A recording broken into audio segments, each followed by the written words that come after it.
মাধ্যমিকের প্রিপারেশন শুরু করে আমাদের অলরেডি 2.5 মাস কেটে গেছে। মার্চের মাঝামাঝি চলছে এবং মার্চ মাসও কয়েকদিনের মধ্যে শেষ হতে চলেছে। তাহলে 2027 সালে আমরা যারা যারা মাধ্যমিক পরীক্ষা দেব তারা কি এই মুহূর্তে পিছিয়ে পড়েছি? উত্তর হবে না। তুমি যদি এখন থেকে সিরিয়াস হয়ে যাও, তুমি যদি আপকামিং সময়টাকে কাজে লাগাও, তাহলে কিন্তু তুমি পিছিয়ে পড়োনি।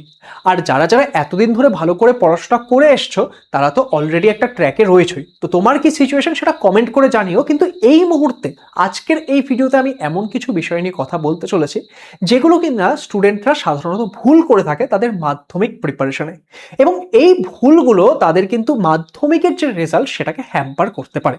তাহলে তুমি যদি মাধ্যমিক পরীক্ষা নিয়ে সিরিয়াস হও, তুমি যদি মাধ্যমিকে একটা ভালো স্কোর করতে চাও 90% প্লাস, তাহলে শুরু থেকে কিন্তু তোমাকে এই ভুলগুলো সম্পর্কে সাবধান হতে হবে। তাহলে আজকের এই ভিডিওতে এই ভুলগুলো নিয়ে কথা তো বলবোই, তার সঙ্গে আমি কথা বলবো যে তাহলে তোমাদের এই ভুলগুলো কিভাবে শুধরাতে হবে এবং আপকামিং সময়ে কিভাবে চলতে হবে। তো হ্যালো সবাইকে, লেটস ইমপ্রুভ 9-10 চ্যানেলে সবাইকে ওয়েলকাম। আমি তোমাদের সায়নদা। আমি তোমাদেরকে এই চ্যানেলে বিভিন্ন বিষয় সম্পর্কে গাইডেন্স প্রোভাইড করে থাকি। তোমরা যারা যারা আমাকে চেনো তোমরা জানো এই মুহূর্তে আমি আইআইটি গৌহাটি থেকে computer science and engineering A masters করছি, এবং তোমাদের ম্যাথমেটিক্স, ফিজিক্যাল সায়েন্স ইত্যাদি পার্ট তো আমি দেখাই, তার সঙ্গে এরকম রেগুলার গাইডেন্স ভিডিও কিন্তু সায়নদার তরফ থেকে আসতে থাকে। তাহলে চলো আমরা স্টার্ট করি। দেখো, সবার প্রথম যেই ভুলটা মাধ্যমিক স্টুডেন্টরা করে সেটা হচ্ছে প্রোক্রাস্টিনেশন।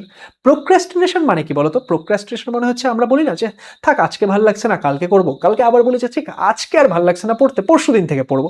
এই যে বিষয়টা, যেহেতু আমাদের মাধ্যমিক পরীক্ষার প্রিপারেশন একটা লং সময়ের ব্যাপার, যে আমাদের জানুয়ারি থেকে নেক্সট জানুয়ারি অবধি প্রিপারেশন, প্রায় 13 মাস ধরে আমরা প্রিপারেশন করি, ফেব্রুয়ারিতে গিয়ে সাধারণত আমাদের পরীক্ষা হয়। তো আমাদের হাতে যেহেতু সময় অনেকটা থাকে, ম্যাক্সিমাম স্টুডেন্ট কি করে, আজ করবো কাল করবো এই করে করে আর করা হয় না। তো এই যে প্রোক্রাস্টিনেশন, সেটা করলে কিন্তু আস্তে আস্তে তোমার সময়ই চলে যেতে থাকবে। এমন তোমরা অনেক স্টুডেন্ট থাকবে, একবার সত্যি করে নিজেকে জিজ্ঞেস করো যে যেই 2.5 মাস সময় চলে গেল, জানুয়ারি ফেব্রুয়ারি মার্চের অর্ধেক, বা অনেকে হয়তো মার্চের লাস্টের দিকে ভিডিওটা দেখছো, সেই সময়টাকে কি তুমি সত্যি কাজে লাগিয়েছো নাকি সেটা প্রোক্রাস্টিনেশনই চলে গেছে? যদি প্রোক্রাস্টিনেশনে গিয়ে থাকে তাহলে আপকামিং সময়গুলো কিন্তু খুব ভালো করে কাজে লাগাতে হবে। আর যারা সময়টাকে ইউটিলাইজ করেছো তারা এইভাবেই চালিয়ে যাও। এবার নেক্সট যেই ভুলটা মাধ্যমিক স্টুডেন্টরা করে সেটা হচ্ছে স্কুলের যে বিভিন্ন এক্সামগুলো সেগুলোকে স্টুডেন্টরা ভ্যালু দেয় না, ভাবে এগুলো যেন ভ্যালুলেস। যেরকম আমাদের ফার্স্ট সামেটিভ এক্সাম আসছে কয়েকদিনের মধ্যেই, তারপর তোমাদের সেকেন্ড সামেটিভ এক্সাম। এই যে এই পরীক্ষাগুলো কিন্তু মাধ্যমিক স্টুডেন্টরা সিরিয়াসলি নেয় না, এবং এই পরীক্ষাগুলোকে সিরিয়াসলি নেয় না বলেই কিন্তু ম্যাক্সিমাম স্টুডেন্ট পরবর্তী সময়ে টেস্টের কাছে গিয়ে বা টেস্টের পরবর্তী সময়ে মাধ্যমিক পরীক্ষার আগে প্রচণ্ড স্ট্রাগল করে। তাহলে এই যে এই পরীক্ষাগুলো, ফার্স্ট সামেটিভ, সেকেন্ড সামেটিভ, প্রত্যেকটা পরীক্ষাকে আমার কি করা উচিত? সিরিয়াস নেওয়া উচিত। এই পরীক্ষায় যে সিলেবাসটুকু তোমার দেওয়া হয়েছে সেই টাইমের মধ্যে যদি তুমি সেইটুকু ভালো করে রেডি করে নিলে, তাহলে ভাবো তোমার পুরো সিলেবাসটা সেটা অর্ধেক অর্ধেক বা অল্প অল্প ভাগে ভাগে এইভাবে রেডি হতে থাকলে তুমি কিন্তু অনেক ইজিলি জিনিসগুলো করতে পারবে। তাহলে যারা যারা স্কুলের পরীক্ষাগুলোকে সিরিয়াসলি নিচ্ছিলে না তাদের কিন্তু স্কুলের পরীক্ষাগুলোকে সিরিয়াস নিতে হবে। বাই দ্য ওয়ে, তোমাদের ফার্স্ট সামেটিভ আসছে, কাদের স্কুলে ফার্স্ট সামেটিভ পরীক্ষা কবে এবং তুমি কোন জেলা থেকে দেখছো সেটা একবার কমেন্ট করে জানিও। ওকে, এবার আমরা কথা বলবো যে তাহলে এই মুহূর্তে আমরা করব কি। কিন্তু তার আগে একটা কথা বলি, তুমি যদি মাধ্যমিক পরীক্ষার প্রিপারেশন ভালো করে করতে চাও, তুমি যদি একদম স্ট্রাকচার্ড উপায়ে পড়াশোনা করতে চাও, তাহলে তোমাদের সবার জন্য আমাদের লেটস ইমপ্রুভের কিন্তু অনলাইন কোর্স চলছে আমাদের লেটস ইমপ্রুভ অ্যাপের মধ্যে। আমাদের কোর্সের নাম কি? আমাদের কোর্সের নাম হচ্ছে আলফা ব্যাচ। এই ব্যাচের মধ্যে আমরা কিন্তু তোমাদেরকে মাধ্যমিক পরীক্ষার যে 7টা সাবজেক্ট আছে 7টা সাবজেক্টেরই কমপ্লিট প্রিপারেশন করাচ্ছি। এবং এইখানে তুমি চাইলে যদি আলাদা করে সায়েন্স সাবজেক্টগুলো পড়তে চাও বা আলাদা করে আর্টসের সাবজেক্টগুলো পড়তে চাও সেটাও পড়তে পারো, বা চাইলে 7টা সাবজেক্টই আমাদের কাছে পড়তে পারো। এই ব্যাচের ফিস কত জানো তো? ফিস এই ব্যাচের খুবই কম। মাত্র কত? এই ব্যাচের ফিস হচ্ছে 3,499 টাকা। কিন্তু এখানেও একটা ডিসকাউন্ট চলছে।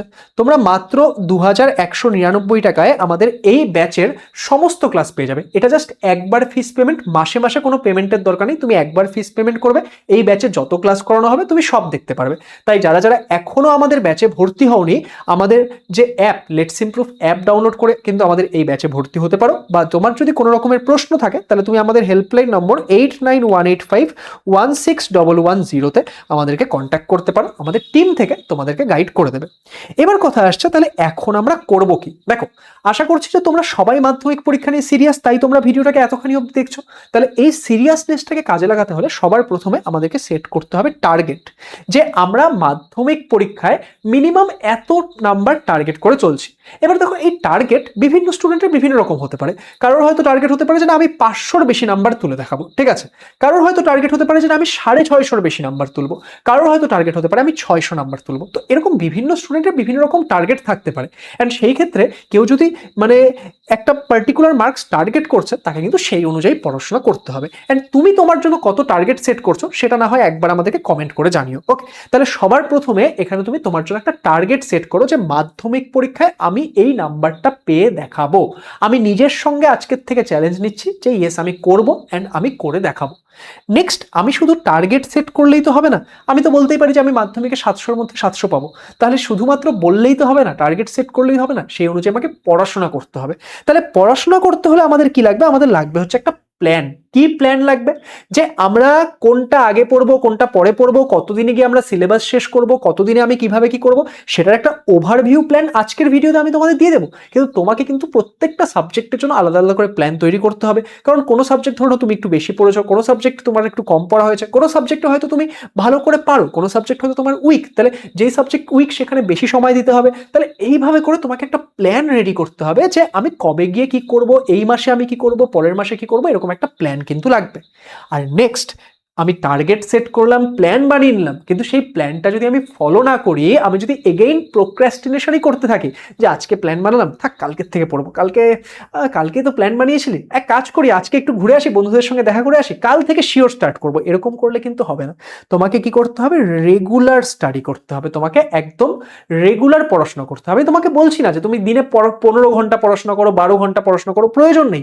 মাধ্যমিক পরীক্ষা তুমি যদি দিনে মোটামুটি 3 থেকে 5 ঘন্টা পড়াশোনা করছো, কিন্তু রেগুলার করছো, ভালো করে মন দিয়ে পড়ছো, অ্যান্ড স্যার ম্যামরা যেইভাবে পড়াচ্ছে, ধরে নাও যারা যারা আমাদের থেকে প্রিপারেশন করবে, আলফা ব্যাচে স্যার ম্যামরা যেই হোমওয়ার্কগুলো দিচ্ছে বা ব্যাচের ক্লাসগুলো রেগুলার করছো, তারা কিন্তু এক্ষেত্রে একটা ভালো জায়গায় পৌঁছাতে পারবে। তোমার দরকার নেই 15 ঘন্টা পড়াশোনার। হ্যাঁ, যখন পরীক্ষা কাছে চলে আসবে তখন আমরা পড়াশোনার সময়টাকে আরো বাড়াবো, কিন্তু এই মুহূর্তে সারা বছর ধরে তুমি যদি ডেলি 3 থেকে 5 ঘন্টা সেলফ স্টাডি করতে পারো, তার সঙ্গে ব্যাচের ক্লাসগুলো কন্টিনিউ চালিয়ে যেতে পারো, তাহলে তুমি অবশ্যই একটা ভালো রেজাল্ট করতে পারবে। এবার তাহলে রেগুলার স্টাডি করতে হবে, আমাকে রোজ পড়াশোনা করতে হবে, ঠিক আছে? এমন না যে একদিন করছি একদিন করছি না। তো এবার এগুলো বুঝে গেলে স্যার এই মুহূর্তে আমাদের প্ল্যানটা কি হওয়া দরকার। দেখো, তোমাদের প্ল্যানটা সেটা খুবই সিম্পল। মাধ্যমিক পরীক্ষা আমাদের সাধারণত ফেব্রুয়ারি মাসে গিয়ে হয়, তাই তো? তাহলে পরীক্ষা যখন আমাদের হবে সেটা তো হবে, কিন্তু এই মুহূর্তে আমরা কি করব? আমাদের সিলেবাস শেষ করার টার্গেট থাকবে আগস্ট থেকে সেপ্টেম্বর মাসের মধ্যে।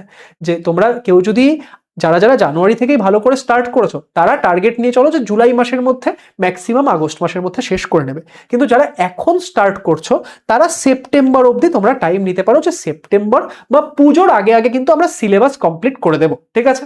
এবার যখন একবার সিলেবাস কমপ্লিট হয়ে গেল, তখন আমরা কিসে ফোকাস করব? তখন আমরা আমাদের টেস্ট এক্সাম আসবে, সেই টেস্ট এক্সামের প্রিপারেশনের জন্য ফোকাস করব।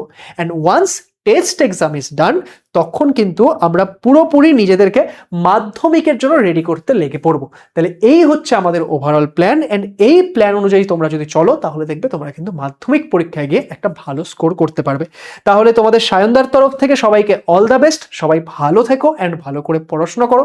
আজকের এই ভিডিওটি ভালো লাগলে সেটাকে লাইক করে দিও, বন্ধু বান্ধবীদের সঙ্গে শেয়ার করে দিও, আর পরবর্তী ভিডিওগুলো দেখার জন্য আমাদের চ্যানেল লেটস ইমপ্রুভ 9-10 কে অবশ্যই সাবস্ক্রাইব করে নিও। Thank you so much.